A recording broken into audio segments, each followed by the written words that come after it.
Шаттыққа бөленіп тұрамыз біз деген әркездің ең қызық сәттерінен іздеген келіндер әзілдесейік сізбенен шынымен көңілді күнге не жетер мұңайып көрсінбейік шын бекерден бекер көріндер қызықтаймыз жауына келіндер әрбір атқан таңды күліп қарсы аламыз көңілді біз қуаныштан ән саламыз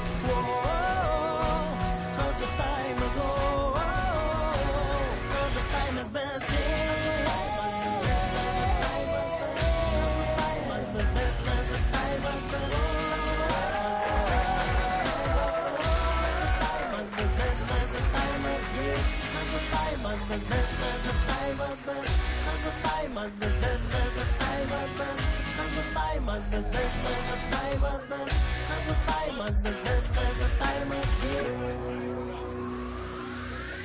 әрбір атқан таңды күліп қарсы аламыз көңілді біз қуаныштан ән саламыз қызықтаймыз қызықтаймыз біз қызықтаймыз біз қызықтаймыз біз қызықтаймыз біз қызықтаймыз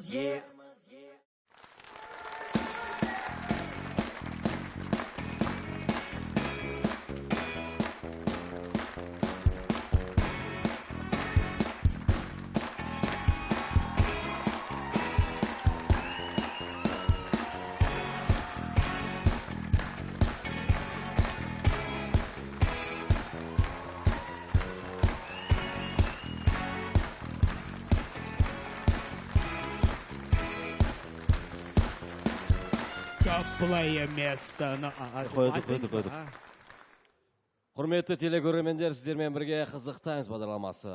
Сонымен барлығы дайын, камералар дайын, операторлар дайын, заратуштра дайын, жүргізушілер дайын, ал жанкүйерлер ше? Ендеше барлығымыз бірге жанкүйер ретінде дайындығымызды көрсетейік. Қанеке? Орындарымыздан тұрайық. Егер сіздер нағыз қызықтаймыз бағдарламасының жанкүйер болсаңыздар, бізбен бірге нағыз жанкүйер ретінде қол соғайық. Теледидар алдындағы көрермендер, сіздерде тұрыңыздар. Барлығымыз бірге жанкүйер болу сеансын бастаймыз. Ендеше кеттік.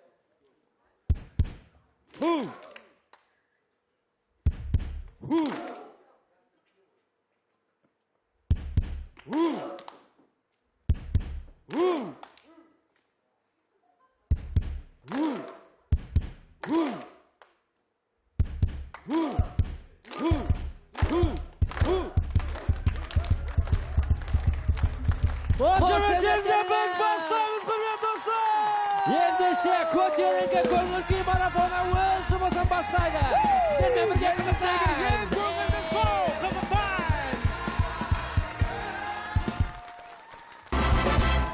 91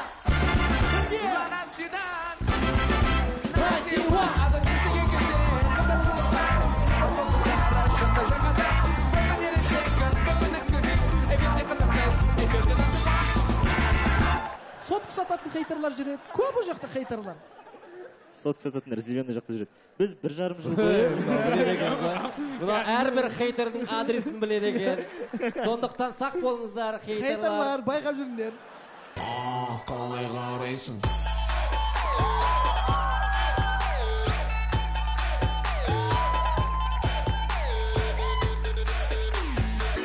Ойлай берме жаным, ойлай берме саған қалай айтамын айтпай қалай жай табам сол алғашқы жанды жарайыншы қайтадан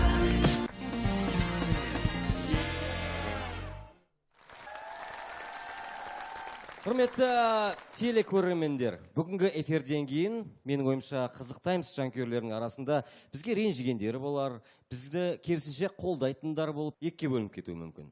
Өйткені келесі шығатын қонақтарымыз аз уақыттың ішінде аты шулы топқа айналып үлгерді. Сондықтан оларды біздің бағдарламаға шақырмау мүмкін емес. Құрметті достар, қарсы алыңыздар.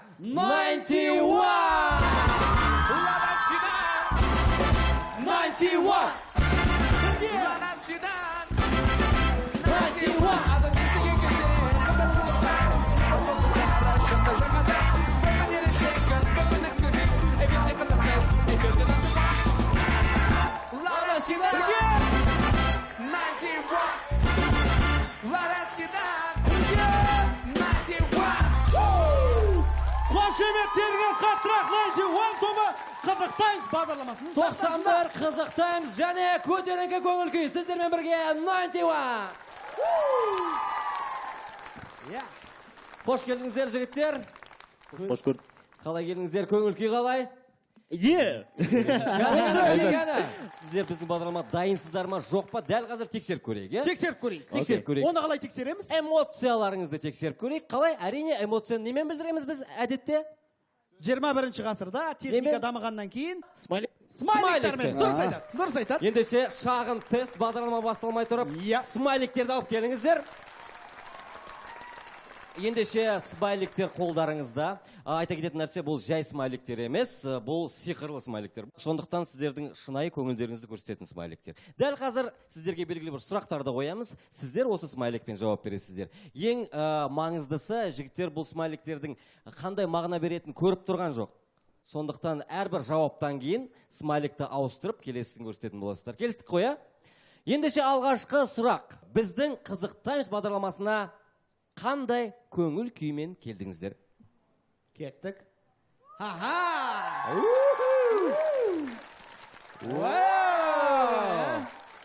Так.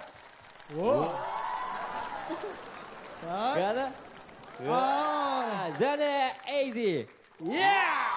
Бәрекелді. Барлыға сәйкес. Керемет. Біздің бағдарламадан кейін қандай көңіл күйде кетесіздер? Қалай ойлайсыздар? Кәне? Кеттік. Так. Шок.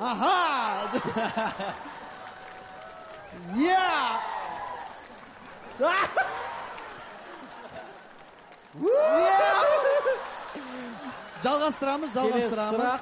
Сіз негізі 91 тобына кірген кезде қандай көңіл күйде болдыңыз?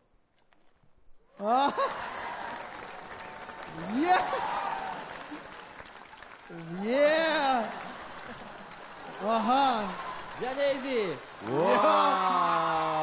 Эйзидікі бәрі андай бір. Бәрі жақсы отыр Эйзиде. Бәрекелді. Енді үстіне ауыстырамыз. Келесі сұраққа дайын отырыңыздар. Келесі сұрақ? Өте қиын сұрақ. Дайынсыздар ма? Сіздердің 91 тобының продюсері Ерболат Беделханға көз қарастарыңыз қандай? Кәне.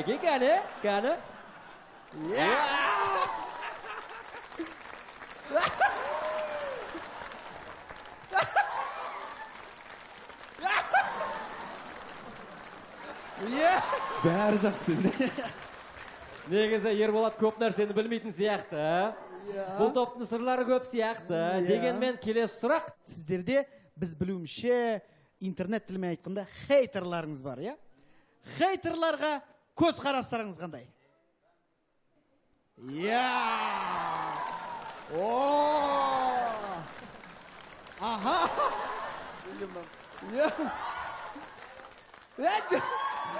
Құрметті достар.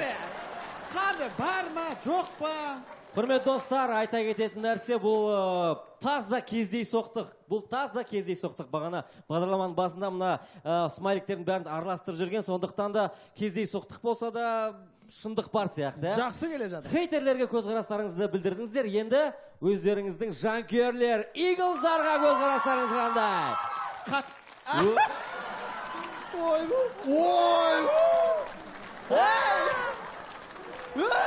Эйзи, осы бала, иә? Осы бала құтқарып кетіп отыр бәрін, ә? Бағдарламаның соңында осы баланың рейтингі көтеріп кетеді ау. Кетті, келесі сұрақ. Сіздер басында енді кішкене түр әлпеттеріңіз өзгеше болды, бірақ мына стильдеріңізді өзгерткен кезде, алғаш рет өздеріңізді айнадан көрген кезде қандай әсерде болдыңыздар? Көрейік. Одан кейін. және Эйзи. Білесіңдер ма, неге Эйзидікі барлығы күшті болып шығып келедір? Өйткені Чимгенскийдің қасында тұр ғой. Беріп қойған бәрін. Және осы бағдарламаның прологы десек те болады. Соңғы сұрақ бізге, яғни Қызық Таймс бағдарламасына және Мырзабек Еркебұлан, Оралғазин Маратқа көзқарастарыңыз қандай? Көрейік. Аха. Білгем оны. Молодец. Одан кейін. Қошеметтеріңіз құрметті достар. Осындай керемет көңіл күй 91 тобында. Менің ойымша, құрметті достар, 91 тобының көңіл күйі көтеріңкі. Демек, біздің бағдарламаға қатысуға дайын. Ал жанкүйерлерше! Ендеше бағдарламамызды жалғастыру үшін Қызыл диванға өтеміз. Қошеметтеріңізбен.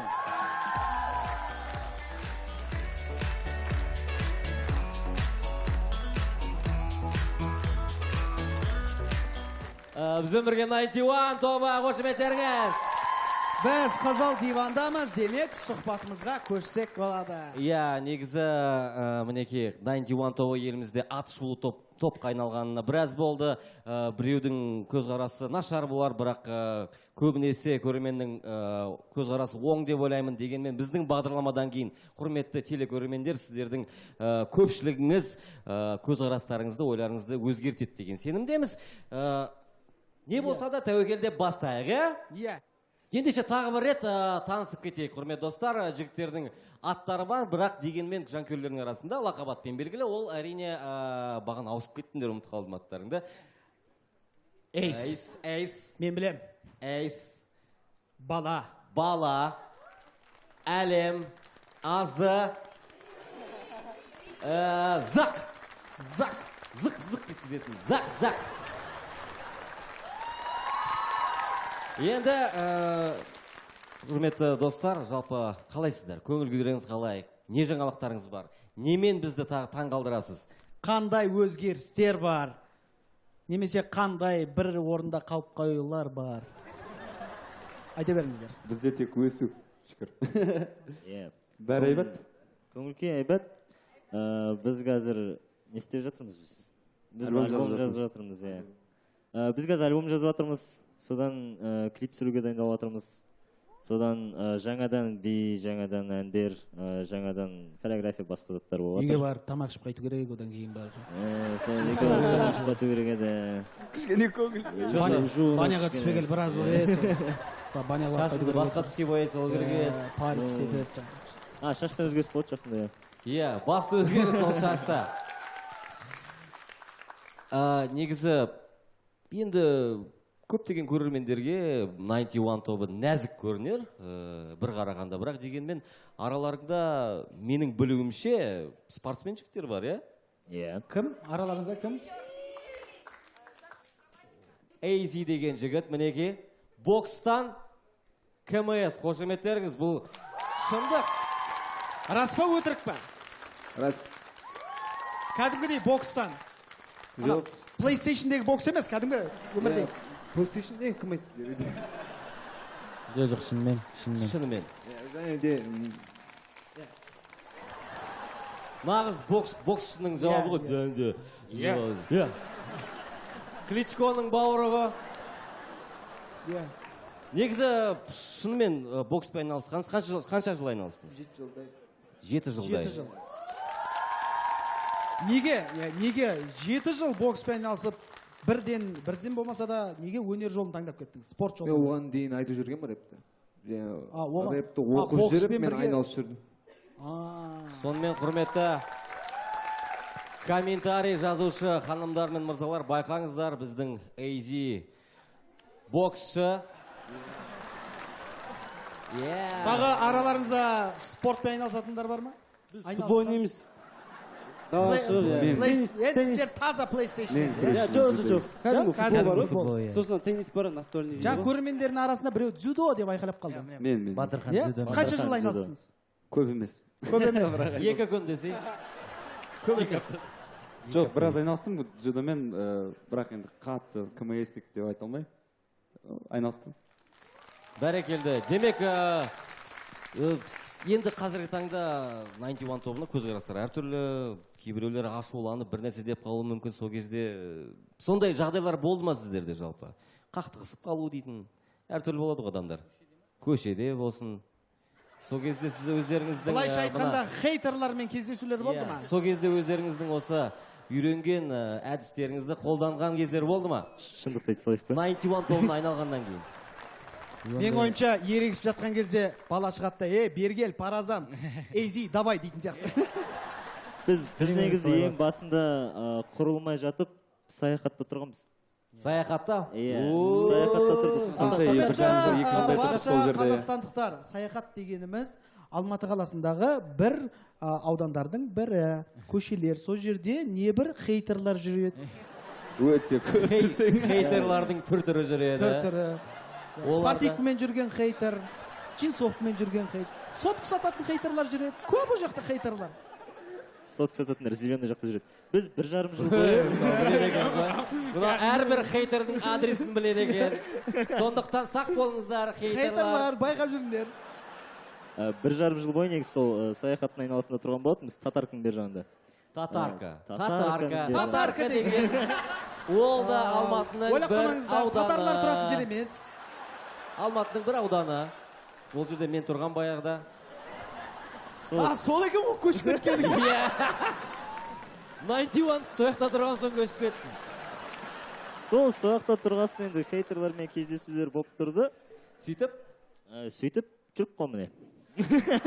Отырып қана жерде. Яғни қаштыңдар, Қазір сол саяхатта тұрмаймыз. Қазір қай жерде тұрасыңдар? Айтпаймын. Негізі менің ойымша осы татарка, саяхат дейтін жерлердегі ең тиімді спорт ол дзюдо емес, бокс емес, ол жүгіру. Сондықтан жігіттер менің ойымша бұл спорт түрінен де спорт шебері деп ойлаймын. Аман отырғандарына қарағанда. Бұл жерде жүгіру емес, бұл жерде бокс емес, ол күрестің көмек біраз.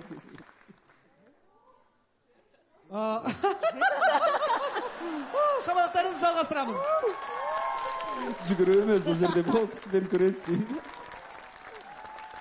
Енді бағдарламаның басында лақап аттарыңыз туралы бекер айтқан жоқпыз.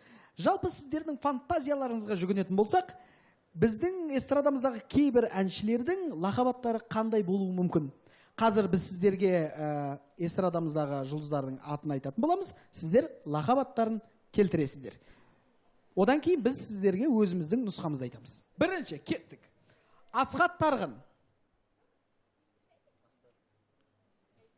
A-Star. Асхат Тарғын, A-Star. Ал біздің нұсқамыз бойынша Мистер Чип.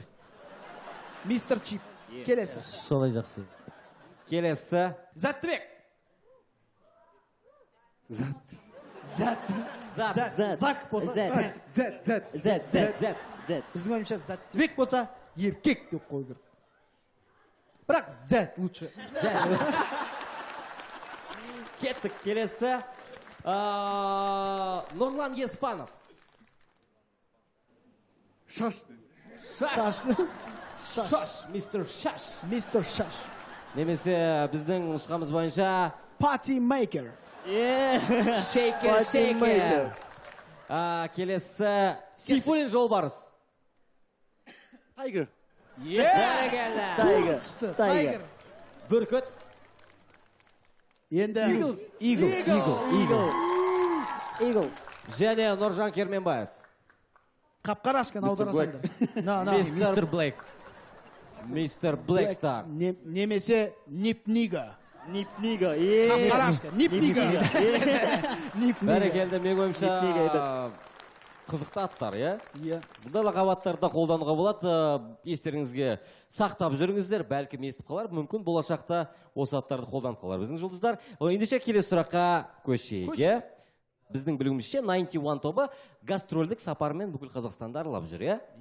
Соңғы барған қалаңыз қай қала? Астана. Оған дейін Шымкент, Тараз. Шымкент, Тараз, иә? Ақтөбе. Саяхат, бірақ одан 10 есе өлген жерлер ғой. Хейтерлер жиналған. Нағыз хейтерлер. негізінде жақсы жыл қарсы болды. Жақсы жылы қарсы алды. Шымкент қалпында деген. Дегенмен осы сіздердің сапарларыңыз туралы біздің шағын менің ойымша тіпті кино түсіруге болады. Иә. Егер сіздердің осы сапарларыңыз туралы кино түсіретін болсақ, ол кинолардың аталуы қандай болады екен? Және киноның жалпы афишасы қандай болады екен? Көрейік. Мінеки 91 тобы Тараз қаласындағы бастан кешкен оқиғалар туралы кино. Қараңыздар. Хоба! Выжившие. Мінеки 91 тобы қайтадан саяхатқа және Татарка райондарына барып тұратын болса, мінеки мынандай кино түсіруіміз мүмкін еді. Міне, Қараңыздар. отряд самоубийц. Келесісін тамашалайық. Остаться в живых.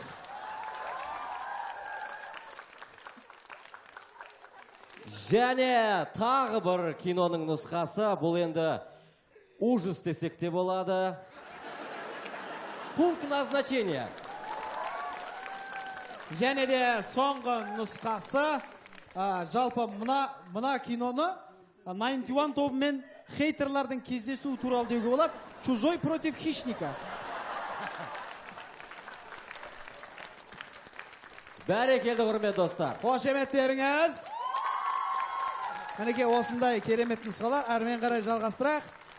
Бұл әрине қалжың, дегенмен бұл қалжыңның астарында не жатыр? Әрине сіздерді мүмкін біреу қабылдайтын шығар, біреу қабылдамайтын шығар. Ең басты себеп ол сіздердің кейіптеріңіз, бет-бейнелеріңіз, шыны керек. Негізі менің ойымша өз басымды айтайын, 91 тобының әндері маған ұнайды. Әсіресе қайтадан деген әні менің талай достарыма да ұнайды, бірақ дегенмен олар сіздерді неге қабылдай алмайды?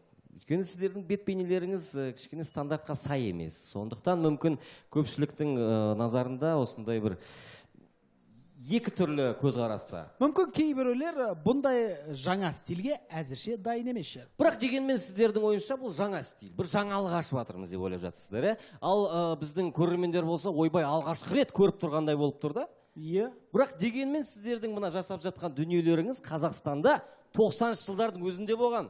Иә. Тағы да экранға назар аударсаңыздар. Қараңыздар. Ни за что! Не отступай, не сдавайся! Занимайся! Увлекайся! Свои цели добивайся! Всегда и везде! На свои силы полагайся! Наша формула проста! Не отступай, не сдавайся! Алдамай тобы. Алғашқы рет шаш бояған. Сондықтан бұлардікі жаңашылдық емес, құрметті достар. Сол кезде барлығымыз көрдік Алдабай тобын. Неге сол кезде Алдабай тобын ешкім ұрысқан жоқ, түсінбеймін де. Менің ойымша сіздердің хейтерларыңыздың барлығы Алдабай тобының жанкүйерлері баяғы. Неге Алдабай тобынан қайталайсыздар? Сол үшін мүмкін сіздерге қапа болып жүрген шығар. Немесе тағы бір топ. Одан да, Алдабайдан да ертерек шыққан. Мінеки клипте, концертте болсын, азы бауырымыз тон киіп жүреді ғой, шуба. Менің ойымша бұның барлығы сізге дейін болып қойған.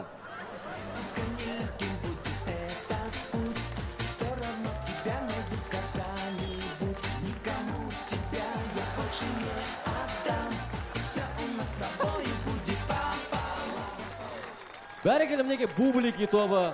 Кімнің есінде бар, біреудің есінде бар, біреудің есінде жоқ шығар, бірақ Жандәрім, бұлар ол кезде туылмаған жоқ. Неше жылғысыңдар сіздер? 93. Мен ол кезде жоқ. 93. Мынау жобалап бір 95 жылғы топ десек те болады.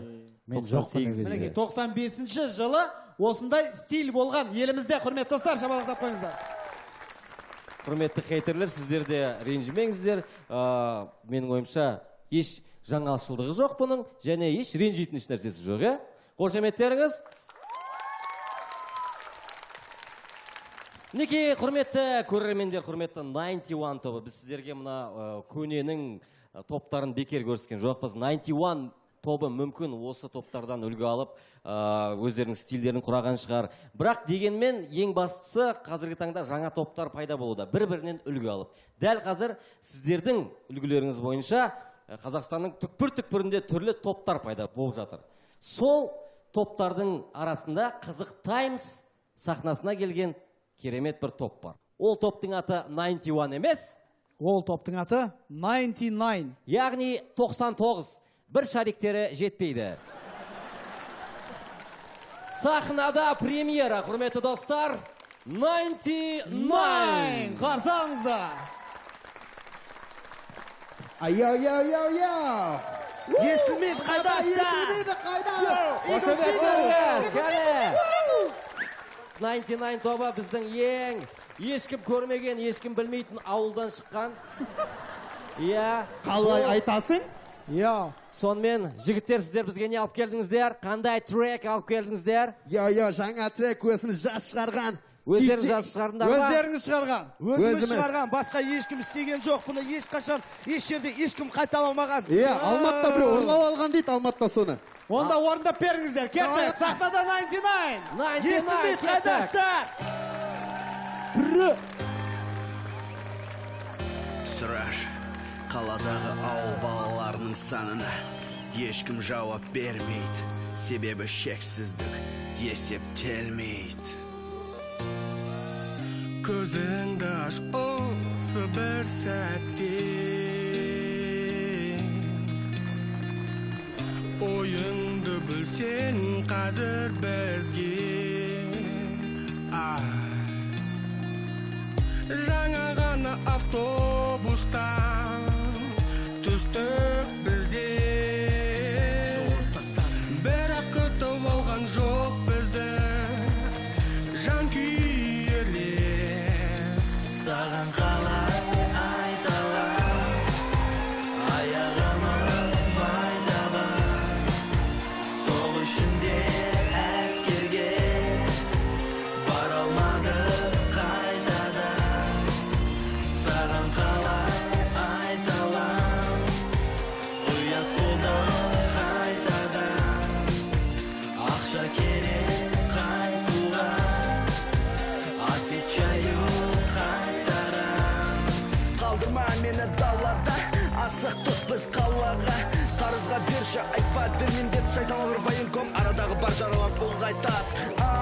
Ара қашықтық, біз қалам балаларын қаштырдық. Бірақ кінә кімде, мұнда шылым сұрап еді, қалам балаларын бақырдық. Білесің бе, нан ұрсын біз оларға тиіспедік. Сағындық біз ауыл ызғарын, күфәйке менен жылынамын.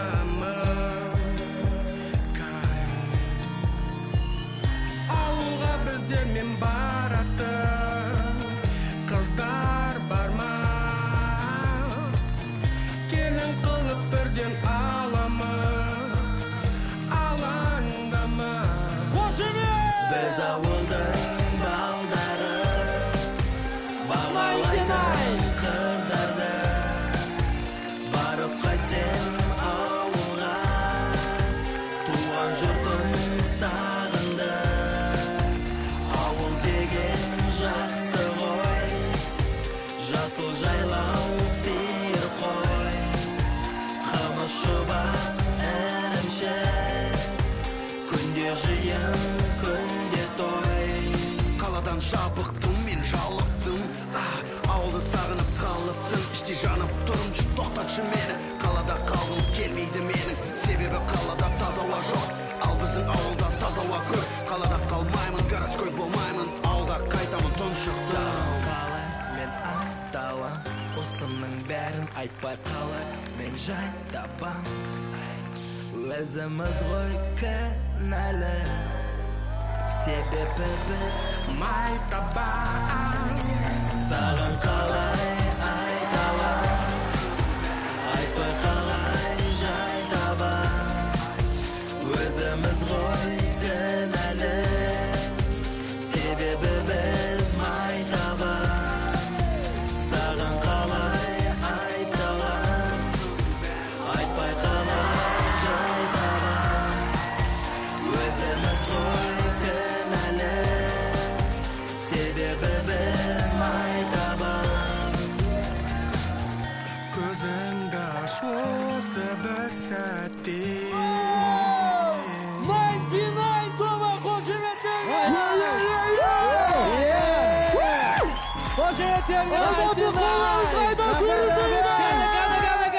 Рахмет. Сені жаттап алдым. You know?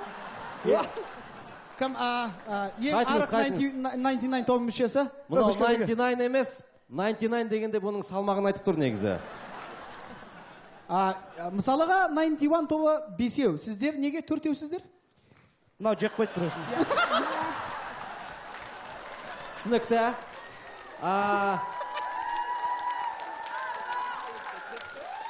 Араларыңыздағы ең мықты, ең авторитеті мықты жігіт кім? Мына жерде лидер кім сіздер? Лидер Азы ма? Кім? Лидер Азы. Ал сіздерде кім лидер? Тазы. Тазы? Сіздер ауылдан келдіңіз ма? Мен ғой деймін, мен. Мысалы, клетчатый көліктегі бала. Сіздің киіміңіз араларыңызға қарағанда ең әжептәуірлеу. Сонда неге сізде ауылдан келдіңіз ғой? Мен просто әкімнің баласымын. Түсінікті. Сонда мынау тұрған жігіт, мынау тұрған толық жігіт, ол зам әкімнің баласы ғой, ә? Ол әкім. Әкіммін. Бәрекелді. Ал мына кішкентай жігіт ше, кішкентай. Олы дала баласы. Түсінікті, мынау борзый жігіт ше, борзый. Жасыл кепкідегі? 7-2-7. Действительно, 99 екен наңмыя. Иә. Жаңағына сіздер 91 тобының, 91 тобының қайтадан деген әніне ремейк жасадыңыз. Иә. Жалпы өздеріңіздің туындыларыңыз бар ма? Обязательно, конечно. Давай, диджей. Кеттік. 99, жаңа трек, презентация. Eagles. Eagles.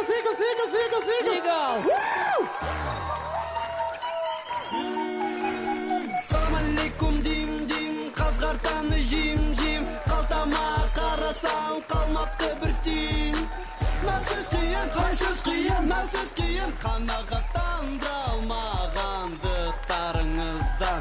Алмағаштың гөліндей, текеметтің төріндей, өтіп дәурен барады, сізбен бізге білінбей. Кімге білінбей, может көрінбей, жоқ білінбей, қане, опа. Қошеметтеріңізбен 99 тобы. Бәрекелді, достар. Бағана 91 тобының қайтадан деген әнін қайтадан айтып шықты. Дегенмен өздерінің жаңа тректері бар екен көрсетті. Қалайсыздар? Мына жас таланттарға көзқарастарыңыз қандай? Күшті. Болашақтары бар, перспективасы бар. Мен білемін, 4 жас кішіміз сізден, но ничего страшно. Үлкен сахнада көріскенше. Йо! Бәсекеліске дайын болыңдар. Бер жағында отқан непонятный бала. Сімсемен болсын. 1, 2, 3. Мына сен басында бейсболканың шашына ұқсайды екен, брат. Қошеметтеріңізбен 99 тобымен кеземіз деген ойдамыз. Рахмет. Құрметті достар.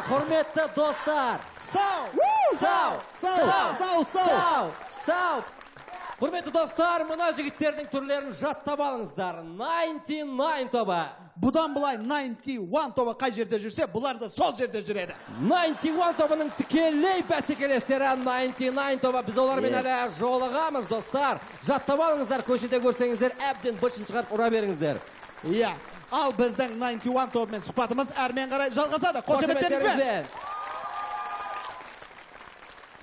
Әдетте 91 тобы барлығын таңғалдыратын еді. 99 тобы 91-ның өзін таңғалдырып кетті деп ойлаймын. Солай ма жігіттер? Дәл осындай бүгінгі таңда қарсыластарыңыз, тікелей қарсыластарыңыз пайда болғанға қандай, көзқарастарыңыз қандай? Плагиат, ну? Болған но? Бізде болған но негізінде. Дәл осындай мәтінді біз негіз өзіміз үйде жүргенде құрастырған болатынбыз. Қалжың ретінде. Қалжың ретінде. Қарғыс атқыр, военкомат, алмай қойды қайтадан, себебін сен сұрасан, аяғымда майтабан деп. Сөйтіп жүрген болатынбыз ойнап. Дәл солай тұрды почти. Кішкене басқаша. Демек бұл жігіттер сіздердің үйлерінде, татаркин жігіттер шығар, татаркин саяхат. Жол қалталарынан алып кеткен болар. Десек те, ұнады ма? Ең басы. Өте күшті болды. Бұл жігіттер сіздерге ұқсаймын деп жүр. Сіздерден асып кетеді деген ойдамыз. Ендеше тағы бірнеше мәселеге тоқталып өтсек. Ол әрине сіздердің бейне баяныңыз, соңғы бейне баяндарыңыз, ол әрине қайтадан әніне жазылған бейне клип. Сол туралы айтып кетсеңіздер, неге бұл клип ақ-қара, яғни черно-белый стильде түсірілген? бұл клиптің өзінің атмосферасы сондай болды ғой, көңіл күй. Яғни бұл жерде қайғы, қайтадан жандыру, жалын деген сияқты әңгімелер бар да енді. Махаббат, бөлінбеген, сондай нәрселер. Мүмкін ол сіздердің шаштарыңыздың түсін көрсетпеу үшін сөйтіп түсірген болар, а? Жоқ. Негізі әдейі бояған болатын. Ең басында сол қайтадан алдым да әдейі бояған болатын. Оны мен сосын ақыр аяғында түрлі түсті қылып болмайтын болды қайтадан. Сондықтан қара ақ қылып істеді. Ал осы клипті кім түсірді, айтыңыздаршы? Режиссері? Ерболат Бедерхан. Сіз негізі жігіттер, бұл клипті басынан соңына дейін өздеріңіз көріп шықтыңыздар ма? Иә. Көрдіңіздер ме? Артынан қайта мынандай болады ғой. Артқа айналдырып та көрдік. Артынан алды. Былай да былай көрген екен ғой. Бірақ соған қарамастан жігіттер, менің ойымша сіздер бұл клипте бар кейбір детальдары, кейбір кішкентай дүниелерді байқамаған сияқтысыңдар. Бұл клипте сіздер көрмейтін, сіздердің көздеріңіз байқамайтын, қарапайым көрермен байқамайтын шағын бір көріністер бар. Үңіліп қарайтын болсаңыздар, көп нәрсені байқауға болады. Көрейік. Қазір сіздерге көрсететін боламыз. Құрметті достар, ендеше 91 тобының қайтадан клибіне үңіліп қарайық. Лупаны алып үңіліп қарайық. Ол жерде көп адам байқамаған дүние көп. Кеттік. Бірінші үзінді. Саған қалай айналам, айтпай қалай жай табам. Стоп. Дәл осы жерде Ана қараңыздар. адамды көрдіңіздер Кім ма? ол? Кім? Ринат Зайытов! Кім? Көрдіңдер ма? Байқамаған екенсі, бұл ештеңе емес. Арғарай, мистика, құрметті достар. Келесі үзіндіге Жалғасуда. назар аударайық. Кәне. Келесі үзінді. Қашықтық, сенде болған сезімдерді қашырды. Бірақ кімде кінә, мұнда жүрек күмәнді, жүрек ауратсыра ғашықпын. Так, стоп, анан көрейік. Мынау кім? Кім мынау? Кім? Ойбай! Мистика! Қолында не балған? Бұл ештеңе емес, келесі үзіндіктік. Келесі.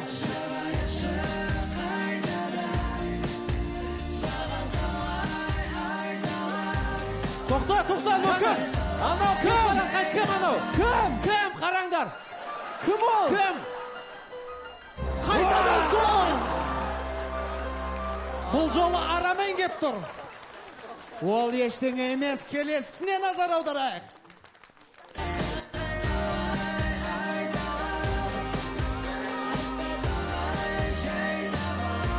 Анау төбеде кім? Төбеде қараңдар. Снайпер! Жігіттер, көрдіңдер ғой? Қандай қауіпті жағдайда жүргендеріңді? Келесін көрейік. Тосқауыз істемей бесе саған қалай. Мен айталам, осының бәрін айтпай қалай. Мен жай табам, айт. Солар жанымда бірге жарайықшы қайтадан. Байқап қалды, көрдіңдер ғой? Керемет. Құрметті достар, дегенмен бұл соңы емес. Құрметті достар, өмірде мистика әрдайым орын алады. Сонымен соңғы үзінді Назар аударайық. Ринат Зайытовтың өнер көрсетіп жатқан жерінен көрейік. Ақындар жылда төгіп шекер жырын, сонан соң бүкіл әлем біліп жүрсің, қазақтың қандай халық екендігін айқай-ақау.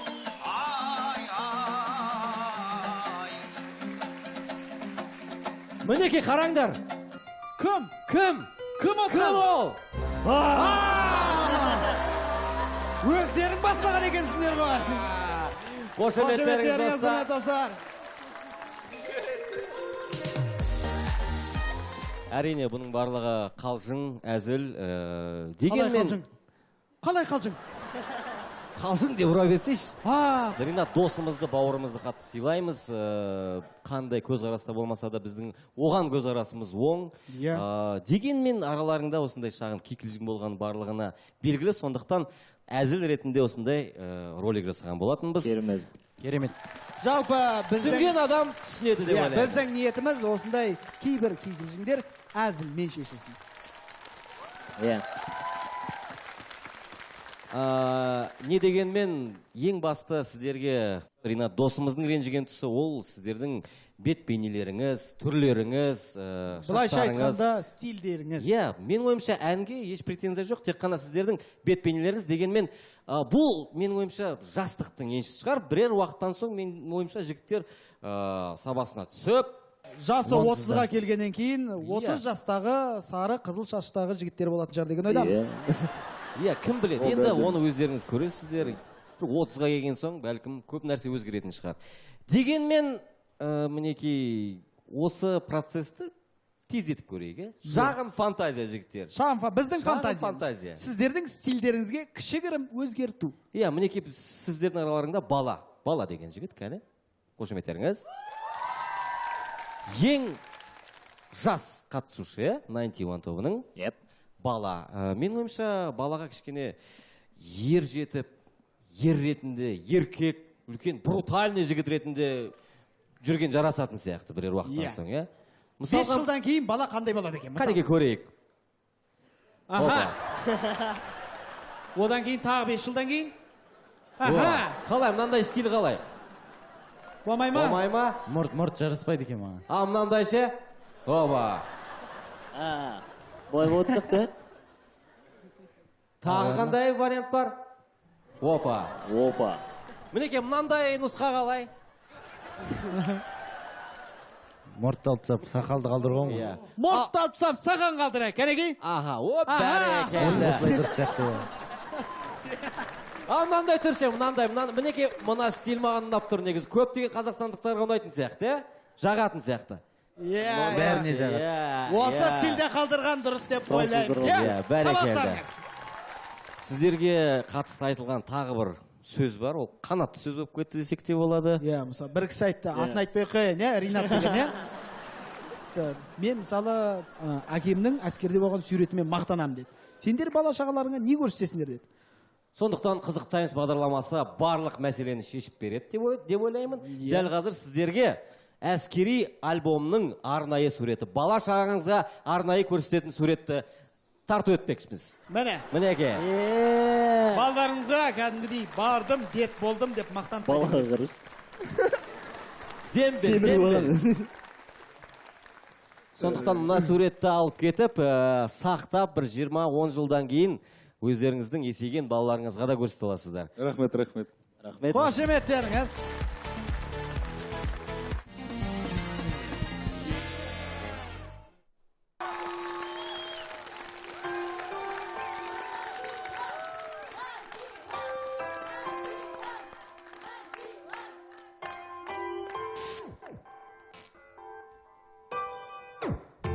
Бір көргеннен бері сақталды бейнең есте, күндер өтеді, күтемін сенің маған деген сезімдеріңді, күтемін сені маған дереу белгі береді, күтемін сені енді келесі амалым не, маған жауабын бер,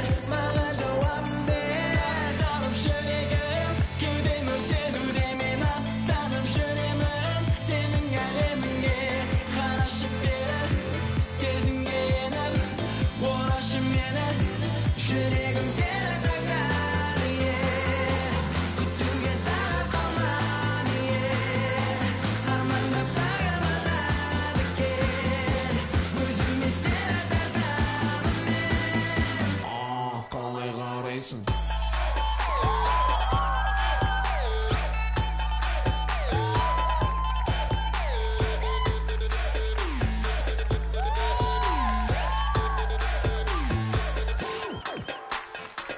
Мұнда дейм, эй, бейби, бері теккенмейтін неткен сен керемедің мен бүгіннен бастап, енді дәмеленем ертегінен бастауға. Қара, жүрегімді тез арада алап, я мен сондай жаман бала болып, қауіпті алатынын алып кетпесе болмай, бұған қалай қарайсың? Менің күмәнім бар, мені бұл түні сен қаламайтыныңа күмәнім бар. Сенің өзіңді мен жаулап алам, мені кінәлама. Қалай қарайсың? Олардың көздері шағып тұрады, неге жауабы алысырақ? Қаруларың жатқанда мен сұра, менің суретімді күнде армандап жатады, олар құшағына ұрады.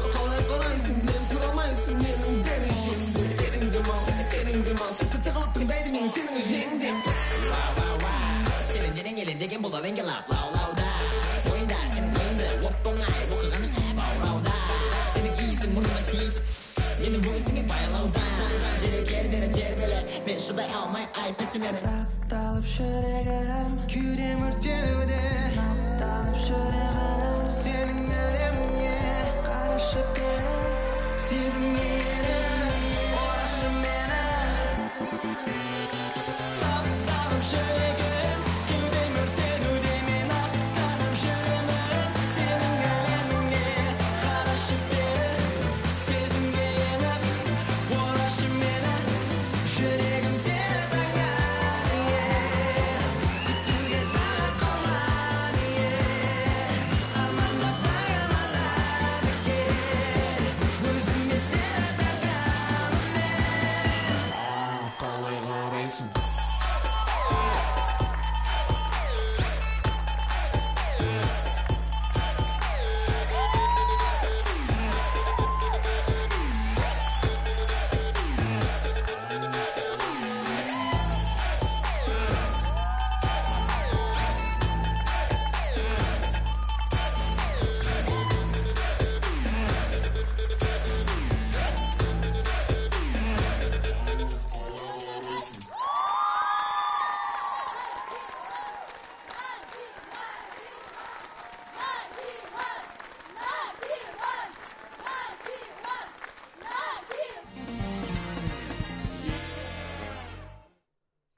Құрметті достар, 91 тобының сонымен қатар керемет биші екенін барлығымыз білеміз. Сондықтан дәл қазір әнші, биші крокодил деген ойынды ойнатамыз. Бірақ бұл жолы ойынның шарты өзгеше. Ойын шарты бойынша Бір топ екінші топқа белгілі бір әнді немесе композицияны өздерінің биімен немесе іс-қимылымен жасырады. Екінші топ оны табады. Көрейік. Кеттік. Ендеше екі топқа бөлінейік. Қошеметтеріңізбен кеттік. Құрметті достар, Қызық Таймс бағдарламасында би жұмбақ айдары 91 тобымен. Сонымен Кеттік. алғашқы топ Бала және Эйс. Белгілі бір әнді бибен жасырады. Кеттік. Ауызбен жыбырлықты құрмайды. Аха, қандай ән? Терезе жоқ қызыр. Терезе жоқ жатқан сияқты дейді. Аха. Тағы бір рет көрсете салса, тағы бір рет. Қане. Тезірек көрсету керек. Екеуміз, сен, өзің. Кім? Бір. Мен бір. Ордаңы саусағын көрсетпеген еш көреді. Сен бір. Сен бір. Мен кім? Клубқа барамыз? Қуыршақпен ойнайым, қуыршақпен. Қалай? Тағы көрсетші басын. Екеу. Мен. Біреу. Жалғыз. Иә. KZ тобының әні. Қандай ән? Біз екеуміз сен жалғыз. Сонымен қандай ән? KZ. Біз екеуміз сен жалғыз. Біз екеуміз сен жалғыз. Біз екеуміз сен жалғыз балда қыз алма қыз Бәрекелді. Келесі. Қане.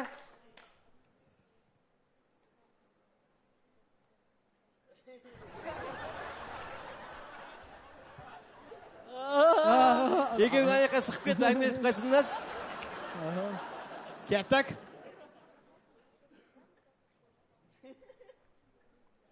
Шаш көрсетіп отырмын, мен не нәрсе? Жылап жатыр дейді, Жылап жатыр. Көзінен Жылайды махаббат, жылайды. Жоқ. Жылама махаббат, жылама. Тыңдап көрейік. жылама махаббат жылама саған жылауға бола ма екеумізді тағдыр қоспаған Браво. Кеттік. Керемет, келесі әнді қарап алсын. Так. Сен сыртқа шығасың. Кафеге барамыз. Сонымен Дайынсыздар ма? Кеттік.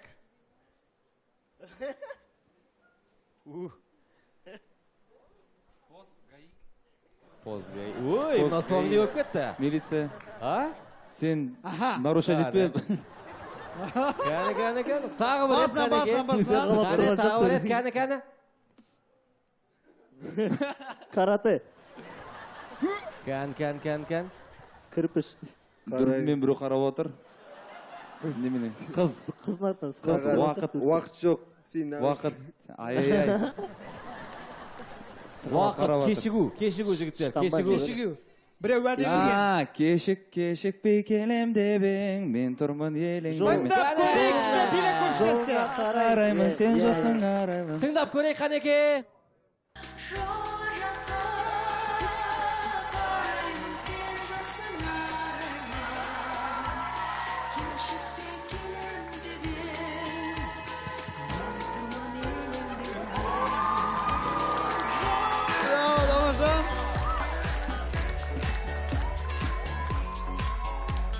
Тағы бір өлеңді жасырып көрейік.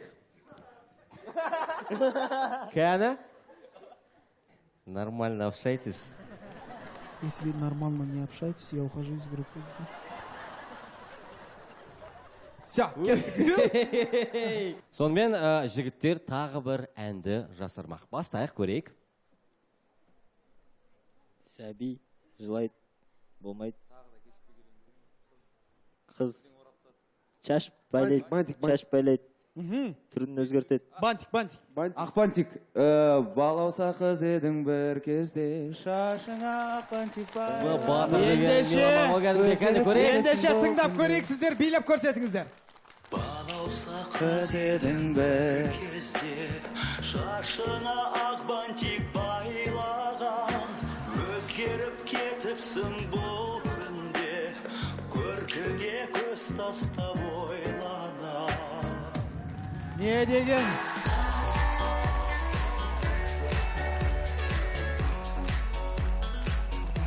Қалай жігіттер дегізі синхрондық жағынан жақсы болып жатыр ма, түсінікті ме? Ең басты оны бірден ойлап тауып атқан қызық болып отыр. Барлықтарыңыз бишісіздер ме әлде қалай? Жоқ. биші жоқ негізі бізде. Негіз кәсіби биші жоқ. Кәсіби биші жоқ. Хореографияны кім қояды? Осы екеуі ғой деймін негізі, Деп бала қояды көбіне. Бала? Иә. Бала екенсің ғой сен. Сіз дайын болсақ, біз дайынбыз. Кеттік. Сен мәсіні сөйлейді, айтады, білмейді, ұйықтайды. Сен лампыны бұрап атыр. Лампыны Лампы болмағансың, сіріңке жақты. Алыстап отыр. Тағы бір рет басынан көрсетіп жіберіңіздер. Синхронно. Жақсылап тұрып, әр қимылға назар аударайық. Кеттік. Бірдей қылып. Сен айтам. Чат, ұйықтайды. Томняха. Бір нәрсені ұқалайық. Лампочка бұрайды. Жағай. Қане кетін тап көрейік. Сіздер билеп көрсетіңіздер.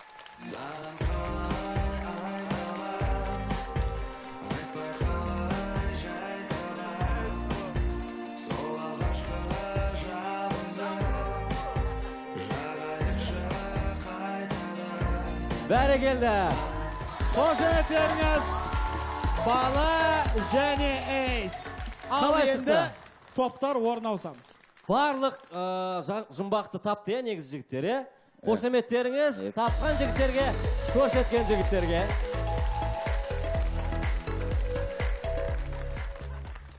Дайынсыздар ма?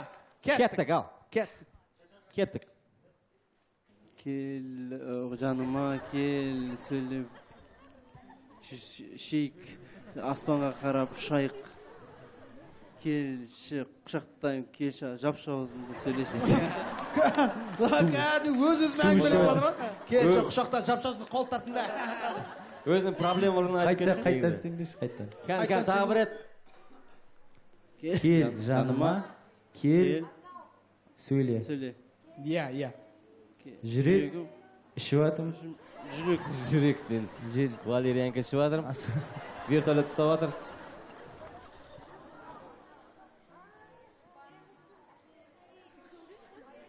Таппадыңыздар ма? Келші, әлде қайда ұшпай, ұшты ғонар. Бәрі келді! Дәл тапты, тыңдап көрейік, кәні. Тыңдап көрейік, қандай композиция екен. Сіздер билеп көрсетіңіздер. 1, 2, 3. Кел жаным кел десем, махаббат десем, айға іздеп жетерем, жаным өзің кел десең. Кел жаным кел десем, көңіл көптен сен десең, шарықтаймын Дұрыс, тамаша, қошеметтеріңіз. Тапты. Құрметті достар, тапты деп есептей салайық. Иә. Кел жаным деген главный сөздерін айтты ғой. Иә, ең бастысын айтты. Келесі, жігіттер. О, иә. Разминка болып жатыр енді.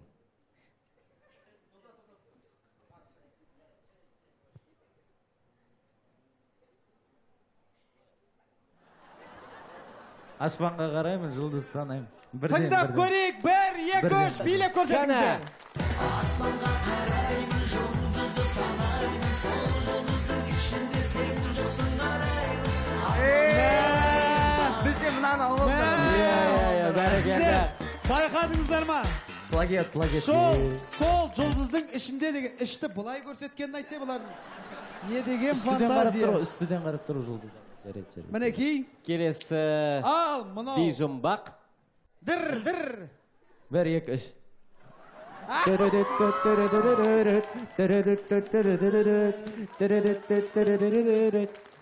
Тоқтамай биле. Кәне тыңдайық. Кеттік.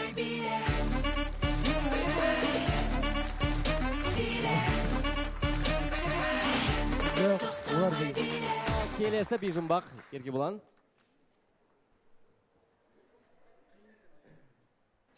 Кеттік, дайынсыздар ма? Бейжұмбақ, тағы біреу, кеттік.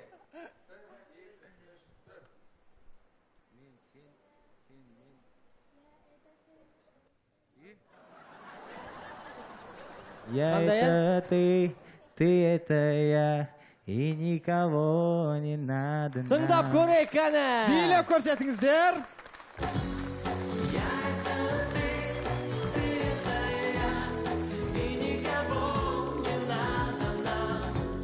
Тамаша.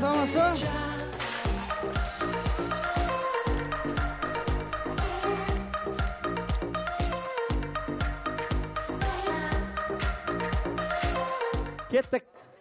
Сіздердің жасыратын әндеріңіз.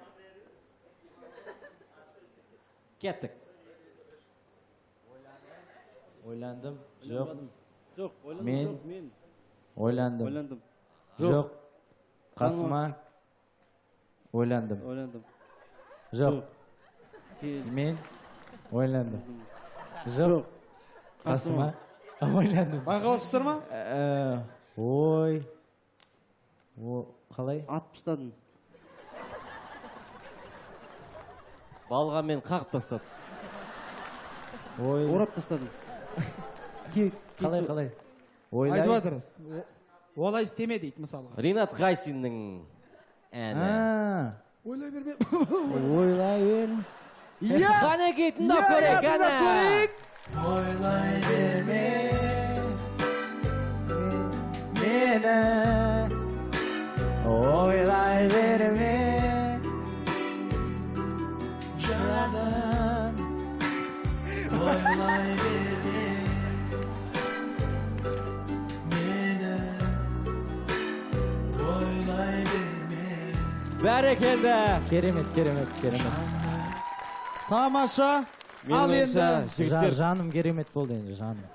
Жаны дейтін мына. Жаны туры бәрі. Қасы. Қадап жүрек жаққа шығармаңдар ма кішкене жандарыңды? Негізі жаны, сосын қасы деген сөзді осымен көрсетіп беруге болады, е? Иә, жаны. Жаны, Кім білет кімнің жаны қай жерде екен мысал үшін? Иә. Қошеметтеріңіз!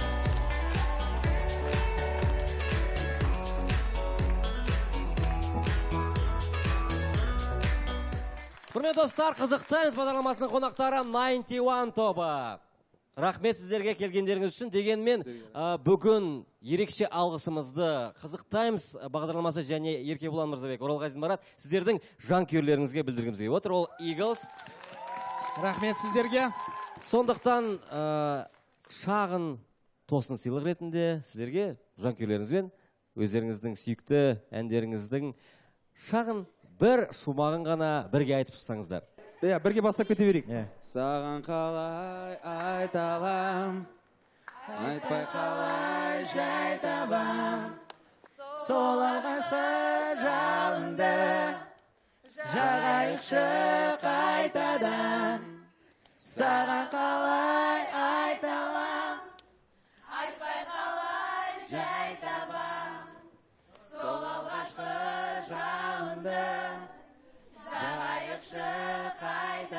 Құрметті достар, 91 тобы қызықтайыз бағдарламасында.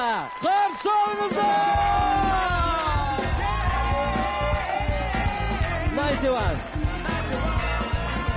91 тобы қызықтайыз бағдарламасында.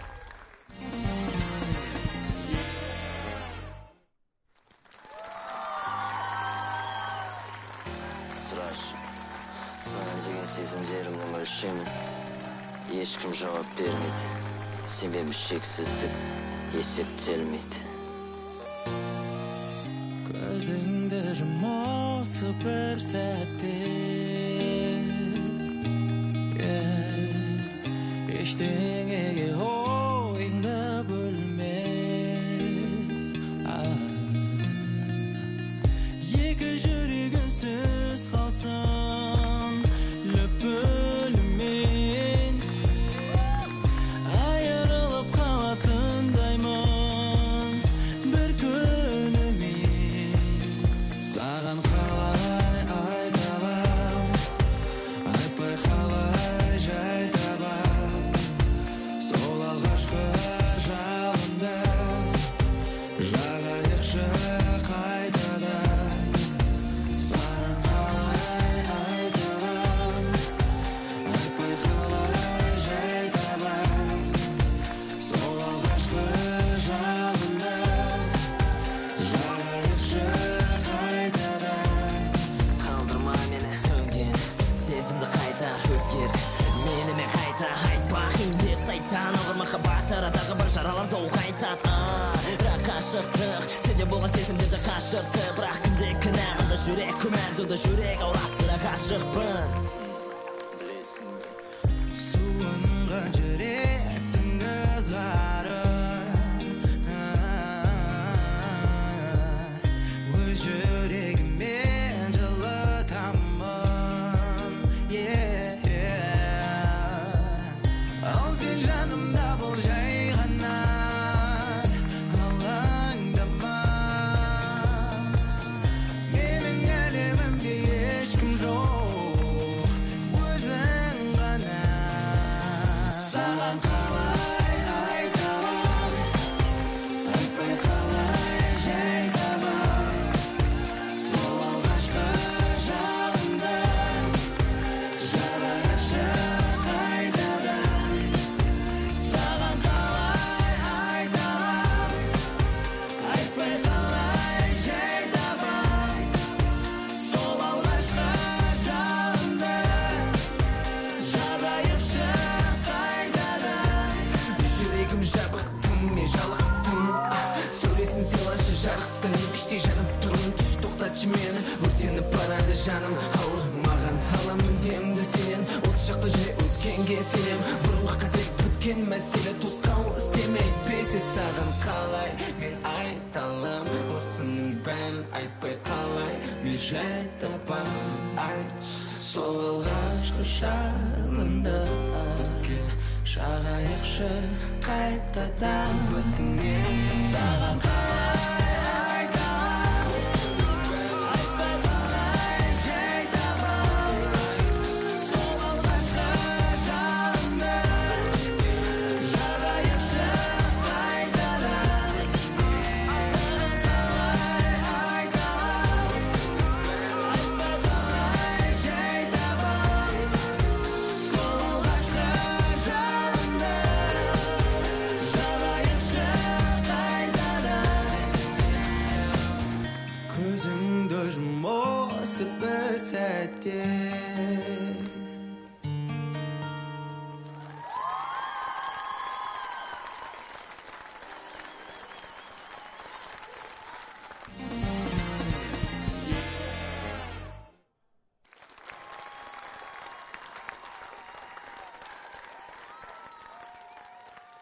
Иә, сонымен құрметті достар, бүгін не істеп жатсыз? Қоя тұршы. Мына жібі шығып кетіп, мынаны үзіп тастайыншы. Қоштасайық та, қазір түсіріп жатыр ғой, камера түсіріп жатыр ғой. Қоштасып алайық та, одан кейін істей бересің ғой. Асығып баратсың ба қоштасып? Қоштасып алайық та, адамдар қарап тұр ғой енді. Қош, сау болыңыздар, келесі кездескенше. Құрметті достар, келесі кездескенше сау болыңыздар. Хабар арнасында әр жексенбі сайын Хабар арнасында әр жексенбі сайын 18:30-да уақытын айтса енді. 18:30-да уақыттарыңыз болса, хабар арнасында Уақыттарыңыз болса демей, көріңіздер десейші оны. Сұрап алғанша. Көріңіздер, үйлеріңізге айтып барыңыздар, көршілеріңізге айтып барыңыздар, барлығыңыз жиналып тұрып көріңіздер. Келесі жексенбі 18:30. Сау болыңыздар, құрметті көрермендер. Зажигалка бар ма? Зажигалка. Бар ғой зажигалка, сұрамайсың ба бағанадан бері?